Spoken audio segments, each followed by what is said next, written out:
Vous pensez que certains projets sont impossibles? Bonjour, c'est Bertrand, votre coach web, bienvenue dans ce nouvel épisode du podcast, épisode 538, j'espère que vous allez bien, vous avez la forme, l'énergie, la patate, que tout va bien pour vous, que vos projets avancent, que vos projets avancent, que vous travaillez dessus, parce que c'est de ça dont je voulais vous parler aujourd'hui. C'est un épisode un petit peu spécial parce que aujourd'hui, je vais vous parler d'un objet, je l'ai enfin reçu, mercredi, il était dans ma boîte aux lettres, mercredi, une grande enveloppe comme ça, quand je suis allé ouvrir ma boîte aux lettres, il y avait une grande enveloppe, et dedans, il y avait quoi? Il y avait tout simplement mon premier livre, mon livre, avec mon nom dessus, avec ma photo dessus, franchement, une émotion sur l'instant, parce que je pensais que ce livre, je ne le verrais jamais. Oui, j'ai pensé que ce livre, je ne le verrais jamais. Combien de fois je vous ai parlé de ce livre? Combien de fois je vous ai dit j'ai envie d'écrire un livre? Combien de fois je vous ai dit j'ai travaillé sur le livre? Combien de fois je vous ai dit j'ai avancé dessus, je vous ai même dit je le mets en vente, je vous ai dit il sera prêt pour le 1er août, mais pas 1er août de cette année-là, 1er août de l'année passée. J'ai commencé à travailler dessus en 2017, Nanovrimo 2017. Ce projet, c'était quoi? C'était quand j'ai lancé le podcast, j'ai commencé à lancer le podcast, il y a 3 ans et demi maintenant on va dire, et puis au bout d'un moment, certains d'entre vous m'ont dit ça ferait un bon livre, ça ferait une bonne idée de livre, ça serait bien de collecter un petit peu toutes ces idées, tout ce que tu nous partages comme ça ferait un bon livre. Et j'ai dit, pourquoi pas, banco, je vais m'y mettre, je vais travailler dessus, je vais écrire dessus, tout simplement, et puis ça va se faire. Oui, je pensais que c'est un projet qui se ferait facilement, et en fait, 3 ans plus tard, le constat est simple, octobre 2020, là, aujourd'hui, octobre 2020, le livre est entre mes mains, mais il est entre mes mains que, on va dire, 3 ans, un peu moins de 3 ans après ce que j'espérais. Quand j'ai commencé en 2017, Nanovrimo 2017, c'est-à-dire le 1er novembre 2017, je pensais qu'à la fin du mois de novembre 2017, mon livre serait fini, qu'il sera en vente, en décembre, vous voyez, quelque chose comme ça. Qu'est-ce qui s'est passé entre-temps? Pourquoi il est pas arrivé? Tout simplement parce que je me suis perdu. Je me suis perdu en route. J'ai essayé de faire, je sais pas comment on pourrait dire ça, on va dire que au lieu de m'écouter, au lieu d'appliquer mes propres conseils, je suis parti en fait un petit peu, vous voyez, dans le syndrome de... On peut pas dire que c'est le syndrome de l'imposteur, on peut dire que c'est surtout le syndrome de l'auteur, de celui qui veut ressembler à un auteur. C'est-à-dire que écrire un bouquin, c'est quand même quelque chose de sérieux, quoi. Franchement, pendant des années, quand vous regardez les bouquins, vous êtes dans des librairies, vous regardez des éditeurs, des beaux éditeurs, avec des logos dessus, vous dites, ils ont dépensé de l'argent pour faire éditer le livre, pour l'imprimer, pour qu'il soit dans la librairie. L'auteur, lui, il a travaillé des heures, des années dessus, des jours, etc. Il y a beaucoup de personnes qui travaillent dessus, il faut l'imprimer, ça a un coût, etc. Et puis, on vous a dit aussi, pendant très longtemps, on a dit, si vous voulez faire ça, mais que l'éditeur vous choisit pas, vous pouvez imprimer à compte d'auteur, il faut avoir de l'argent, imprimer vous-même, faire imprimer vos propres payés pour qu'il imprime pour vous vos éditions, etc., pour qu'elles soient amenées dans les magasins, et encore, je sais même pas si c'est distribué dans ce cadre-là. Et maintenant, qu'est-ce qui se passe? Là, comme ça, on se rend compte que finalement, les choses sont devenues beaucoup plus faciles. Vous vous rappelez, il y a quelques semaines, je vous ai parlé d'un truc en disant Internet, c'était pas mieux avant, mais il y a même des choses qui étaient tout simplement impossibles, improbables dans cette histoire-là. Et un truc qui était improbable, c'était de se dire qu'on pouvait éditer son propre livre aussi facilement. Oui, aussi facilement. Mais pour arriver à faire ça, il y a un moment donné, il faut y mettre un petit peu de méthode. Et moi, je me suis trompé sur la méthode parce que je n'ai pas voulu appliquer à mon livre, ou en tout cas, consciemment, ou inconsciemment, on va dire plutôt inconsciemment, je n'ai pas appliqué à mon livre les méthodes que j'utilise pour créer du contenu. C'est-à-dire que j'ai théorisé quelque chose qui s'appelle le contenu minimum viable. C'est-à-dire le fait de créer du contenu le plus rapidement possible pour le mettre le plus rapidement possible sous les yeux de son audience, pour avoir des retours de l'audience, pour avoir construit une audience, avoir ses retours, et pour améliorer petit à petit son contenu, et donc pour arriver à passer facilement de l'idée au projet concret, de l'idée au contenu concret. Et finalement, qu'est-ce qui s'est passé? Je n'ai pas considéré que ce livre était un contenu concret de type internet classique tel que je fais, tel un podcast, une chaîne YouTube ou un blog. Non, je l'ai considéré avec un œil différent, l'œil de se dire, oui, mais un livre, c'est quelque chose de sérieux. Un livre, ce sont des auteurs, ce sont des maisons d'édition, il y a du papier, il y a de l'impression, il y a une couverture, les gens vont le regarder différemment, il faut mettre un prix, ça va être cher, etc. Bon, blablabla, tout ça c'est du blabla cette histoire-là. Pourquoi? Parce que finalement ce sont des histoires qui se racontent dans ma tête. Ces histoires-là, qu'est-ce qu'elles faisaient? Elles me retardaient, elles m'éloignaient tout simplement de cette idée-là, elles m'éloignaient de ce projet-là. Et ça, vraiment, c'est ce que je voulais vous dire dans cet épisode-là, c'est que vous avez forcément des idées. Forcément, il y a des choses qui vous font envie. Forcément, vous réfléchissez à des choses. Vous pouvez me dire, bah oui, moi j'ai envie de faire une chaîne YouTube, moi j'ai envie de faire un podcast, moi je veux ouvrir un blog, moi je veux avoir un compte Instagram, moi je veux faire écrire un livre. Vous pouvez faire plein de choses. Vous avez envie de faire plein de choses, mais vraiment plein de choses. Et pourquoi ça n'avance pas? Pourquoi vous n'avancez pas dessus? Est-ce que c'est que vous ne travaillez pas dessus, ou est-ce que c'est que vous vous êtes mis dans la tête que c'était pas pour vous, potentiellement, que vous n'y arriverez jamais, potentiellement, que il y a trop de choses à faire, que c'est un truc impossible. Peut-être que vous aimez rester dans cette idée-là, je ne sais pas. Mais en tout cas, si vous faites cette idée-là, si vous la gardez dans cette idée-là, si vous avez cette idée-là, si vous ne travaillez pas dessus, si vous ne faites rien pour la faire avancer, cette idée-là va rester une idée. Et donc, elle va partir dans votre armoire à regrets. Et là, moi, cette armoire à regrets, je vous en ai parlé, c'est là où on range toutes les idées, tous les projets qui n'aboutissent jamais. Elle était remplie avec cette idée de livre. Elle est remplie avec cette idée de livre, en fait, même avec 2 idées de livre. Bon, on va dire déjà, elle était remplie avec cette idée de livre.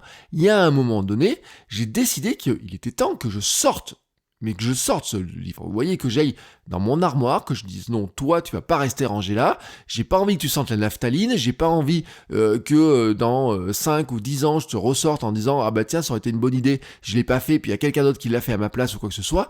Non, j'ai décidé qu'à un moment donné, il était temps que je le fasse. Et donc, à ce moment-là, je me suis dit comment faire. Et c'est là ce que je voudrais revenir sur l'idée du contenu minimum viable, c'est vous dire que pourquoi je vous en parle autant? Pourquoi je pense que c'est la méthode qui nous permet d'avancer? Tout simplement parce que c'est celle qui est la plus rapide. Quand on prend le livre, si vous regardez, je reprends le cas des livres. J'ai des dizaines de livres dans ma bibliothèque derrière moi. Il y a je dis des dizaines, mais j'ai des centaines de livres. Ils sont rangés là, tous les uns derrière les autres. Il y a mes auteurs préférés, les Seth Godin et compagnie. Vous voyez, et à chaque fois que je prends un livre dedans, qu'est-ce que je vois? Une belle couverture, la photo, la mise en page, l'impression, des idées, des choses comme ça. Et je me dis, waouh! Ça me semble impossible, je vois un bouquin, 200 pages, 300 pages, j'ai un petit bouquin de poche, je regarde le truc, il fait 500 pages, c'est tassé, etc. Je me dis, oh, mais écrire tout ça, c'est un monument, c'est monumental, je n'y arriverai jamais. Et c'est vrai, j'ai longtemps pensé que je n'y arriverai jamais. Mais en fait, ce qu'on oublie tout le temps, c'est que ces auteurs-là, quand on les regarde, quand on regarde ces bouquins-là, bon, il y a souvent quelque chose avant, il y a souvent avant quelque chose qui est un truc qui est les essais qu'ils ont pu faire, les tentatives, les brouillons, les choses qu'ils n'ont pas réussi à faire, ou alors des petits trucs, des petits essais, des petites publications, etc. On peut pas regarder comme ça un auteur en disant bah tiens il a fait un livre et tout, c'est génial, etc. sans regarder ce qu'il a fait avant. Mais le problème c'est qu'on ne voit pas ce qu'il a fait avant. On ne voit que ce qui est publié. Vraiment on ne voit que ce qui est publié. Et c'est ce que je voulais vous dire en fait, qui est important pour moi, c'est que sur Internet, vous n'existez que quand vous avez publié quelque chose. Vous n'existez pas autrement. Mais c'est pareil partout. Tant que vous n'avez pas appuyé sur le bouton publier, tant que vous n'avez pas publié, vraiment, mis sous les yeux de votre audience, tant que vous ne l'avez pas fait connaître, tant que ça reste quelque chose qui est un projet ou alors quelque chose sur lequel vous avez travaillé, mais qui reste chez vous, entre votre tête, votre ordinateur, vos mains, j'ai envie de dire entre les 4 murs de votre maison, quoi, grosso modo, entre vous et votre maison, entre vous et votre bureau, ça reste un projet finalement, ça reste un projet. Vous ne l'avez toujours pas montré, ça reste là. Et sur Internet, vous n'existez toujours pas. Je veux dire, aujourd'hui, là, vous allez sur Amazon, vous tapez Bertrand Soulier, vous tapez contenu minimum viable, vous allez trouver quelque chose. Vous allez trouver quoi? Vous allez trouver mon livre. Bah oui, vous allez trouver le livre. Mais pour qu'il soit présent dessus sur Amazon, mais c'est valable sur Kobo, c'est valable sur Apple Book, etc. Il faut qu'à un moment donné, moi j'appuie sur le bouton publier, et pour appuyer sur le bouton publier, il a fallu que je l'écrive ce bouquin, il a fallu que je fasse la mise en page, il a fallu que je passe du stade de l'idée au produit fini, au produit terminé. Et ça, c'est le truc qui est important, c'est ce que je voulais vous dire vraiment aujourd'hui. Parce que finalement, quand on regarde un petit peu les choses, on peut se dire c'est facile, tout est ouvert. Enfin, c'est facile. Non, on va dire tout est ouvert. C'est pas facile. Internet vous permet de faire plein de choses. Il y a plein de choses qui étaient inimaginables il n'y a pas si longtemps que ça. Avoir sa propre émission radio, franchement, quand on regarde l'histoire, et je le dis souvent, quand on regarde même l'histoire de la radio, la France a connu, et le monde entier a connu, une libéralisation de la parole qui est importante. Il faut penser quand même que les radios libres, les années 80, etc., quand on a eu le droit de créer des radios officielles, vraiment créer des radios, avant, les gens, ils bidouillaient pour avoir leurs émetteurs, etc., pour créer des radios. Nous, il y a des histoires dans le coin où les gens, ils allaient émettre depuis les volcans d'Auvergne, pour que à Clermont, on puisse recevoir les radios, etc. Enfin, moi, moi j'étais tout gamin, vous voyez, c'est des trucs qu'on me racontait. Et petit à petit, les radios, ont été autorisées, elles ont pu émettre. Et puis petit à petit, par contre, c'est monté en gamme, etc. Il leur a fallu plus de matériel, etc. Si aujourd'hui vous voulez vous créer une radio, mais vraiment créer une radio que vous allumez votre autoradio, vous voulez créer une radio, vous allumez l'autoradio, vous allez sur une fréquence, il y a votre radio à vous. Ça va vous coûter un pognon pas croyable, cette histoire-là, ne serait-ce que pour avoir une place sur l'émetteur, ne serait-ce que pour avoir l'autorisation de le faire sur les émetteurs, les autorisations du CSA, de avoir le droit d'émettre parce que c'est réglementé, etc. Si maintenant vous voulez créer non pas quelque chose qui s'appelle une radio, mais quelque chose qui s'appelle un podcast. Dans les faits, c'est quoi ? C'est pareil. Vous avez un micro, vous avez votre casque sur les oreilles, vous avez vos idées, etc. Vous partagez ça. Sauf que vous n'avez pas besoin d'autorisation. Aucune autorisation. Vous pouvez le faire quand vous voulez. Là, maintenant, aujourd'hui, vous voulez faire un podcast sur n'importe quel sujet, vous pouvez le faire. N'importe quel sujet. Vous pouvez choisir le nombre d'émissions que vous allez faire, etc. Vous êtes libre de le faire. Vous avez la liberté de le faire.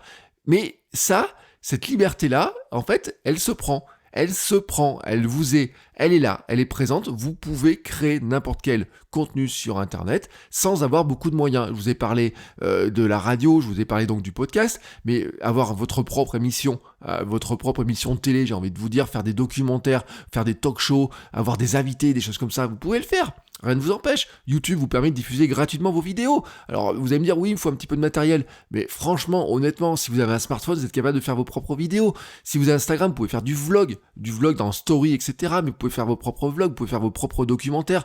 Vous n'êtes pas obligé, bien sûr, au début, vous pourriez dire, je voudrais faire comme Antoine de Maximi, partir à l'autre bout du monde, etc., filmer. Mais regardez, Antoine de Maximi, d'ailleurs, c'est intéressant. C'est que, même s'il a une maison de production, même s'il y a des monteurs, même s'il y a du travail derrière, ce qu'il fait, comme ça, rien ne semble impossible. Je veux dire, partir avec des caméras qui sont branchées sur vous, des systèmes, etc. Alors, au lieu de partir avec un truc qui est branché, vous pourriez partir avec un monopode. Combien il y a de personnes qui l'ont fait ? Combien de personnes l'ont fait ? Combien de personnes le font encore ? De partir avec une petite caméra, avec des GoPro, des choses comme ça, de filmer ce qu'ils font, de faire des vlogs de voyage, etc. Ils n'ont pas demandé l'autorisation à qui que ce soit. Non, ils sont partis, ils l'ont fait. Et c'est ce que je veux vous dire, en fait. C'est-à-dire que tout est ouvert, il y a tellement de choses qui sont ouvertes. Et les livres, c'est pareil. Si vous avez envie de faire un livre, vous pouvez aller très facilement sur Amazon. Ils ont un truc qui s'appelle KDP. Sur KDP, c'est leur plateforme de publication. Vous pouvez publier la version numérique du livre, leur envoyer un format numérique, comme ça, qui va être téléchargé et acheté sur des Kindle, sur des tablettes. Mais vous pouvez aussi leur demander d'imprimer votre livre. Ils ont un service d'impression à la demande. Quelqu'un achète votre livre, il l'imprime, il lui envoie. Vous n'avez pas besoin d'acheter un stock de 100 ou de 1000 livres pour que votre livre soit disponible. Vous n'avez pas besoin de vous dire que votre livre sera disponible à la FNAC ou quoi que ce soit pour que les gens l'achètent. Ils peuvent l'acheter en ligne, ils peuvent le prendre dès maintenant. Je veux dire, c'est un truc qui est possible. Et le pire dans tout ça, c'est que le livre, quand on regarde, c'est un objet physique terminé. Voilà, c'est un objet physique terminé, il y a du papier, etc. Et on se dit, une fois qu'il est terminé, il est terminé. Mais comme c'est de l'impression à la demande, en fait, ça, ce n'est plus vrai. Ce n'est plus vrai. C'est-à-dire que la notion de contenu minimum viable, elle s'applique aussi aux livres. C'est-à-dire que vous pouvez très bien, sur KDP, c'est possible, mais c'est encore plus possible quand c'est en numérique, mais c'est possible aussi avec la version papier, vous dire, je me rends compte que mon livre, je veux le faire évoluer. Je me rends compte que j'ai oublié un truc. Je me rends compte que j'ai fait une faute d'orthographe. Je me rends compte que la mise en page n'était pas terrible. Je me dis, tiens, j'ai d'autres idées. Tiens, il y a des auteurs qui m'ont fait des lecteurs qui m'ont fait des remarques. J'aurais pu faire ça, je vais ajouter une idée, j'ai oublié ça, etc. Et vous pouvez le faire. C'est-à-dire que le principe même de produit minimum viable s'applique aussi au livre. C'est-à-dire que vous êtes capable de dire, le livre, il est dans une version 1.0 à ce moment-là, mais dans quelques temps, si je veux le modifier un petit peu, je suis capable de le modifier, il va repasser en validation et les personnes qui vont le voir ensuite sur Amazon vont pouvoir acheter une version papier qui sera une version rééditée, j'ai envie de dire. Et ça, c'est possible, sans qu'on soit obligé de jeter des exemplaires en pagaille, sans que l'on soit obligé de réimprimer 100 exemplaires, 1000 exemplaires ou quoi que ce soit. Non, parce que c'est de l'impression à la demande. Et l'impression à la demande, vous l'avez dans d'autres domaines. Si vous lancez une marque de t-shirt aujourd'hui, vous pouvez lancer une marque de t-shirt. Si vous voulez acheter une tasse, je peux vous le dire, sur mon bureau, j'ai une tasse du Hamsters Running Club. Voilà, j'ai une tasse devant les yeux, Hamsters Running Club.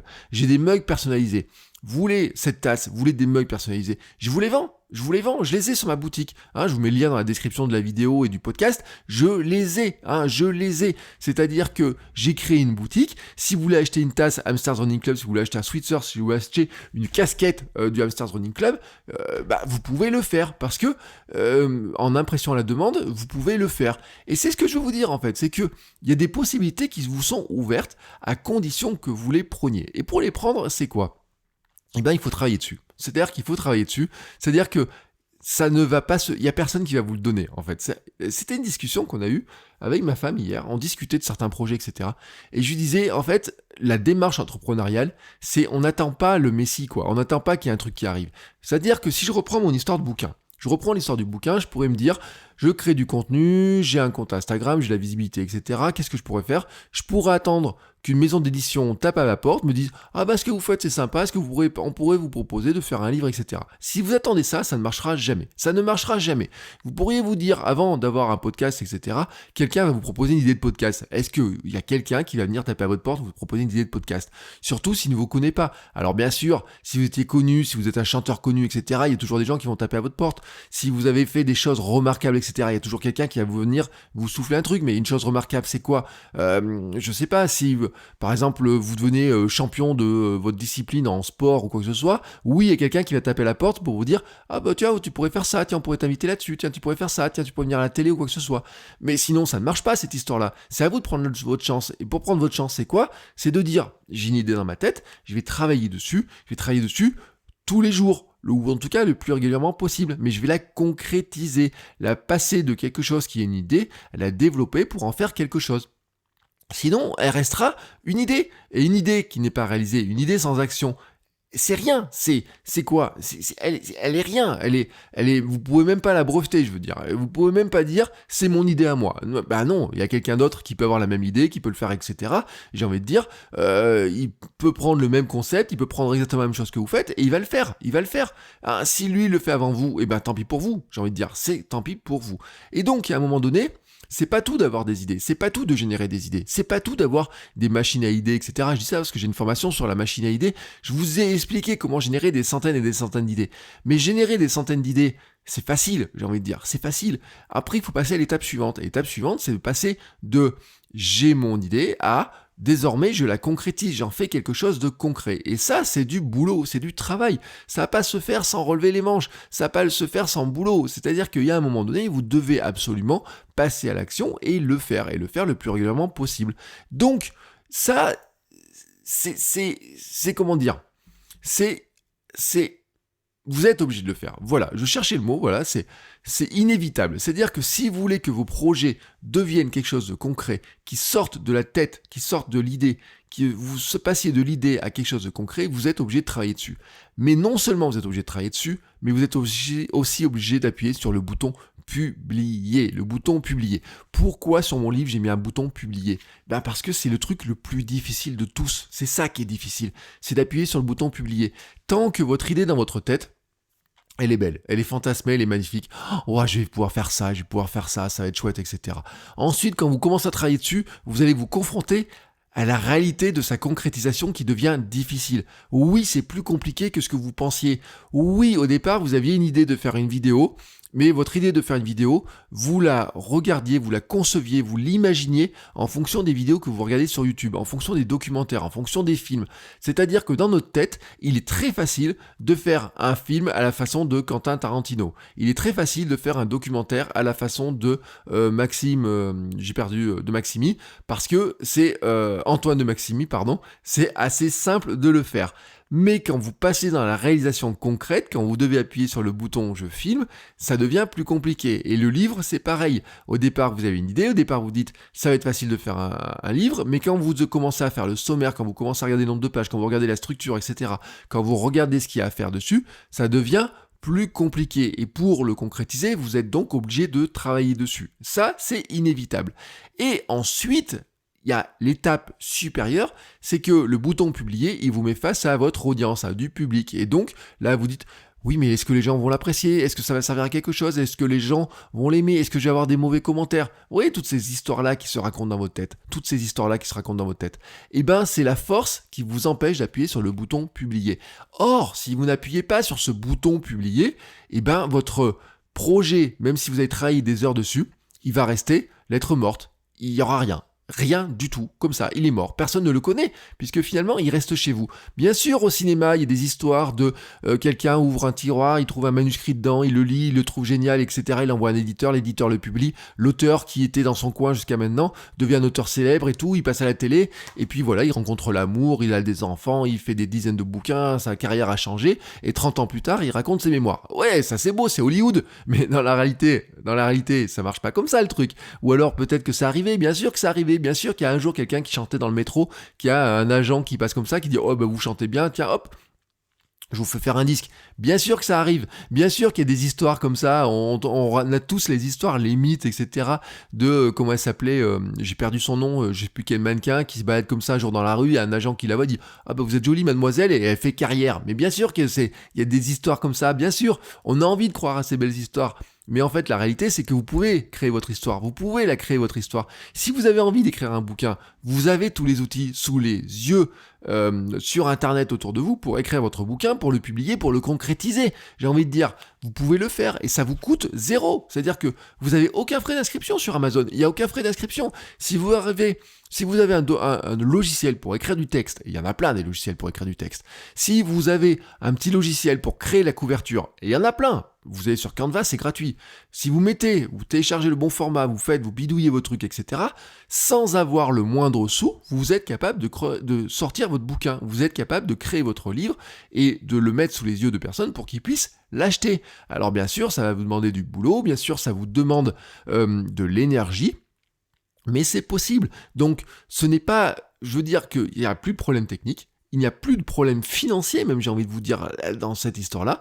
La grande difficulté, la grande problématique qu'il y a, c'est que ça se passe tout dans notre tête. Et c'est ce que je voulais vous dire, en fait, c'est que même moi, vous voyez, sur cette histoire de livre, pendant longtemps, je me suis pas mis assez à travailler dessus, et pendant longtemps, je n'ai pas mis les bons ingrédients qu'il fallait pour arriver à sortir le livre. Et c'est ça que j'ai retenu surtout de cette histoire-là. C'est que, à un moment donné, j'avais l'idée. C'est-à-dire qu'on me glisse, on me dit, bah tiens, ce serait une très bonne idée, etc., d'écrire un livre. Il y a plusieurs personnes qui me le disent, je me dis, oui, effectivement, c'est une bonne idée, je vais me mettre au travail dessus. Quand je passe à l'action de travailler dessus, je me rends compte que ça va être plus compliqué. Et je me rends compte que ça va être compliqué pour une raison. Premièrement, c'est que je me suis mal organisé, bon ça c'est une chose, mais aussi notre raison, c'est que je me compare à tous les livres que j'achète et à tous les livres que je lis, et à tous les livres que je vois aussi chez les libraires, etc. C'est-à-dire tous les livres que je feuillette. Et je me compare à ça, à ces versions terminées, à ces versions sur lesquelles il y a un auteur qui a travaillé, mais il y a aussi un éditeur, une maison d'édition, quelqu'un qui a fait la mise en page, quelqu'un qui a fait l'illustration. Eux, ils ont travaillé aussi je ne sais pas combien de temps pour sortir le bouquin, etc., ces auteurs. Et donc, je me compare à ça. Et moi, je regarde ce que j'écris, je me dis, oh là là, mais je peux pas sortir un truc comme ça va jamais être ça, je vais jamais y arriver, etc. Et donc, je rajoute des choses, j'en rajoute. Mais à force d'en rajouter, à force d'en faire, et au bout d'un moment, ça devient un projet dans lequel je finis par me perdre, et donc, je finis par l'abandonner, et bam, dans l'armoire à regret. Et donc, il y a un moment donné, je l'ai sorti de cette armoire à regret, j'ai dit, maintenant je vais en sortir une version minimum viable, c'est-à-dire une version qui exprime l'essentiel pour moi. Je vous ai déjà expliqué ce que c'était pour moi une version minimum viable, par exemple du podcast. Et je le dis dans le livre, j'explique exactement ce que c'était la version minimum viable du podcast telle que je l'ai imaginé quand j'ai lancé le premier épisode du podcast. Et ce livre, c'est pareil. Pour ce livre, ma version minimum viable du livre, c'est de me dire, il faut qu'il soit agréable à lire, mais même si la mise en page n'est pas parfaite, etc., il faut qu'on ait envie de le lire, il faut surtout que dedans, il y ait une idée qui soit principale, qui soit forte, que je partage l'idée principale, que je veux inciter à appuyer sur ce bouton publier, mais surtout, plus qu'inciter, vous donner une démarche pour le faire. C'est pour ça qu'il est centré sur la démarche du contenu minimum viable. Qu'est-ce qu'un contenu minimum viable ? Comment on le pense, comment on le fait évoluer, comment ce contenu minimum viable va devenir quelque chose de plus gros, quelque chose qui va être plus important. Mais on va passer les étapes petit à petit. On ne vise pas directement quelque chose qui est gros, on commence par quelque chose qui est petit et qui est plus simple à faire, et petit à petit en progressant, en faisant de contenu minimum viable en contenu minimum viable, on arrive petit à petit à ce qu'on veut, et même probablement à beaucoup plus fort que ce que l'on veut. Mais pour arriver à faire ça, je vous le répète, il faut d'abord se dire c'est possible, j'ai une idée, c'est possible, je vais la concrétiser.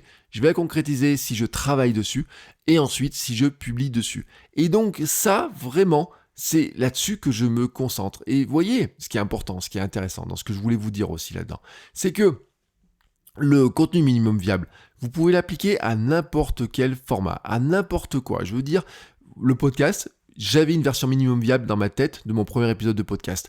Et il y a des choses que j'avais imaginées, je n'y suis toujours pas. Je vous raconte une anecdote dans le livre.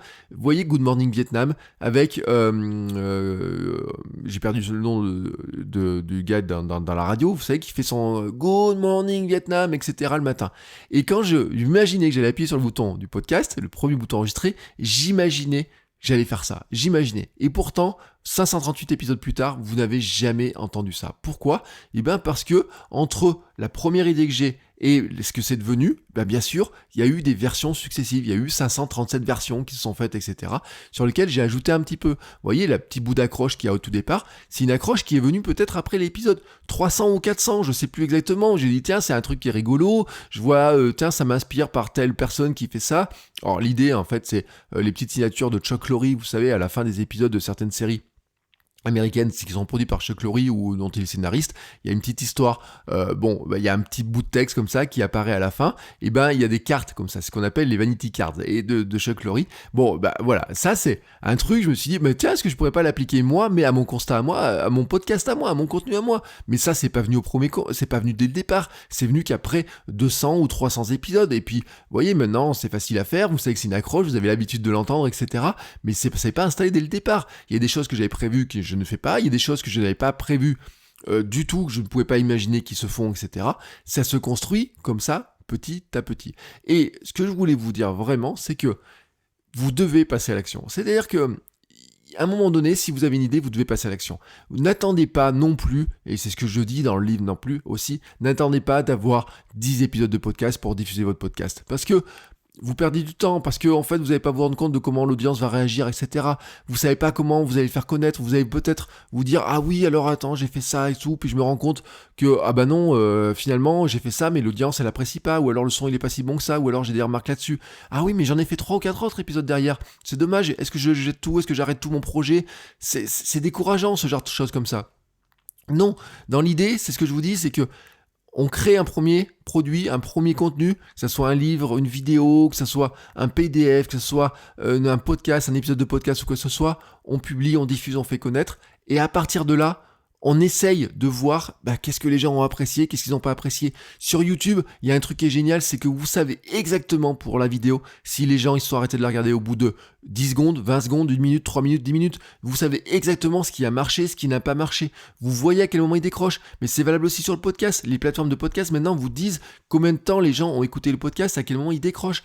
Vous voyez aussi quels sont les titres qui marchent mieux. Je vous en ai pas parlé jusqu'à maintenant, mais le mail c'est pareil. Les mails, vous envoyez des mails, vous voyez si le mail il est ouvert, si le titre a fait ouvrir le mail, comment les gens réagissent, si une fois qu'ils ont ouvert le mail, est-ce qu'ils cliquent sur le lien que vous avez mis, si vous l'avez mis au début, à la fin, ou est-ce qu'ils cliquent, etc. Donc je veux dire que à chaque moment, vous êtes capable de tester, de regarder un petit peu comment l'audience réagit, de regarder ce qui se passe, et puis d'ajuster. Donc, petit à petit, votre contenu, il va s'enrichir, va s'améliorer en fonction de ces retours-là, en fonction aussi des commentaires que vous allez avoir, en fonction des partages, en fonction de ce que les gens vont vous dire, en fonction du succès de certains contenus que vous avez pu produire ou pas produire. Donc, je veux dire que tout ça, c'est la matière vivante. C'est-à-dire que on peut se dire que une vidéo, une fois qu'elle est terminée, elle est terminée. Oui, cette vidéo-là, elle est terminée. Mais une fois que la vidéo est terminée, vous en avez une deuxième qui va arriver derrière. Et la deuxième va être faite d'après ce que vous avez appris dans la première. Et puis la troisième sera faite d'après ce que vous avez appris dans la deuxième. Et donc c'est un enchaînement. Vous faites la première, la deuxième, la troisième. Votre 10e vidéo sera construite d'après ce que vous avez appris avant, étape par étape. Et donc pour arriver à faire ça, qu'est-ce qu'il faut faire ? D'abord, on sort l'idée de sa tête et on commence à travailler dessus concrètement, on se retrousse les manches et on travaille concrètement. Ensuite, on appuie sur le bouton publier. Et bien sûr que la pression psychologique qu'on se met dans sa tête, dire tout est déjà fait, c'est pas possible, c'est pas pour moi, etc. Bien sûr qu'elle existe, mais il faut passer par là. Et donc, une fois que vous avez appuyé sur ce bouton publier, vous savez aussi que vous allez pouvoir avoir une seconde chance, et puis une troisième, et puis une quatrième, et puis une cinquième, et puis une sixième, et puis une septième, à condition de vous donner la chance de le faire, c'est-à-dire travailler dessus à nouveau. Reprendre en disant ça m'a plu, ça m'a pas plu, ça a plu aux gens, ça a pas plu, etc. Qu'est-ce que je fais, qu'est-ce que j'améliore? Et vous faites une étape, une autre étape, une autre étape, une autre étape, une autre étape, et petit à petit vous construisez ainsi.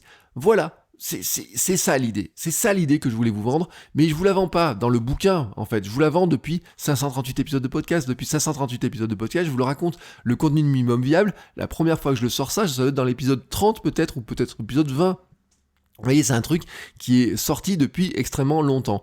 Mais ça paraît bête comme ça, vous voyez, c'est pas tout de le dire. Le truc, c'est de l'appliquer. Et moi, vous voyez, j'ai beau le dire, ça fait 3 ans que je raconte cette histoire-là, à un moment donné, je ne m'étais pas appliqué par moi-même, et donc j'ai changé ma méthode, je me suis dit, bon, maintenant, tu vas l'appliquer aussi pour ton bouquin, et c'est ce qui a transformé cette idée-là, qui était une belle idée dans ma tête, en quelque chose de concret, et en quelque chose que je peux toucher, en quelque chose que vous pouvez acheter. Vous faites votrecoachweb.com/livre, et vous aurez tous les liens pour l'acheter sur toutes les plateformes, que ce soit en numérique ou en papier. Ou alors vous cherchez Bertrand Soulier ou Contenu Minimum Viable sur ces plateformes-là, sur eBooks d'Apple, sur Kobo, Allier, et bien sûr sur Amazon, vous avez la version Kindle et la version papier, et vous le retrouverez sans aucun problème. Voilà, c'est tout ce que j'avais à vous dire pour aujourd'hui. Je vous souhaite à tous une très belle journée, des très beaux projets, que vous arriviez à avancer vraiment sur le projet. Et si vous savez que si vous avez besoin d'aide, eh ben je suis là. Vous pouvez m'envoyer des messages, me laisser des commentaires, venir voir ce que je propose sur mon site votrecoachweb.com, et bien sûr m'envoyer un mail si vous avez besoin d'un conseil personnalisé. Je suis là pour vous répondre et pour vous aider. Et je vous souhaite à tous une très belle fin de journée, et on se retrouve la semaine prochaine pour un nouvel épisode. Ciao les créateurs!